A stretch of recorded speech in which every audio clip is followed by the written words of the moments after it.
قرآن کے سپارہ پڑھنے مسجد چلا گیا. مولوی صاحب نے اسے غصے سے رد کیا, ارے نالائق, مسجد میں نکر پہن کر آ گیا, تجھے شرم نہیں آتی ہے؟ ایسے اگر آئے گا تو سیدھا جہنم میں جائے گا. بچہ ڈر گیا, سہما بیچارہ گھر واپس گیا. ماں جی سے کہا, امی مولوی صاحب کہہ رہے تھے کہ میں جہنم میں جاؤں گا. ماں جی مسکرائیں, آنکھوں میں لیکن ہلکی سی نمی تھی. بولی, پتر مولوی صاحب کسی بات پہ ناراض ہوں گے اس لیے ایسا کہہ دیا, ورنہ جہنم میں جانا اتنا آسان نہیں ہوتا ہے.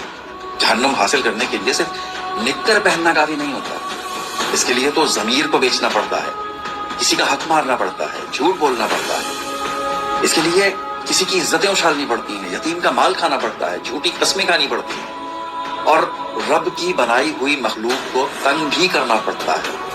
بیٹا جہنم ان لوگوں کے لیے ہے جو لوگوں کو دھوکہ دیتے ہیں, جو دین کے نام پر نفرتیں بیچتے ہیں, جو مسجدوں کو مسلکوں میں بانٹ دیتے ہیں, جو نماز تو پڑھتے ہیں مگر دلوں کو زخمی کرتے ہیں, جو آیتوں کو توڑ مڑوڑ کر اپنے مفادات کے فتوے جاری کرتے ہیں.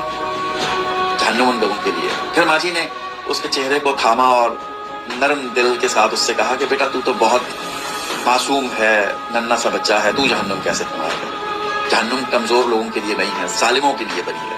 اور پھر آخر میں ماں جی نے آسمان کی طرف دیکھتے ہوئے کہا, بیٹا دین ڈرانے کے لیے نہیں آیا, سمجھانے اور جوڑنے کے لیے آیا ہے. یاد رکھ, خدا ڈر سے نہیں محبت سے ملتا ہے. جہنم لباس سے نہیں کردار سے ملتی ہے, اور جنت صرف عبادت سے نہیں دل کی نرمی سے ملتی ہے. جو دل خدا کی مخلوق کے لیے دھڑکتا ہے نا, وہی دل خدا کے سب سے زیادہ قریب ہوتا ہے. بیٹا چھوٹی چھوٹی باتوں پر دل مت دکھایا, جہنم میں جانا اتنا آسان نہیں.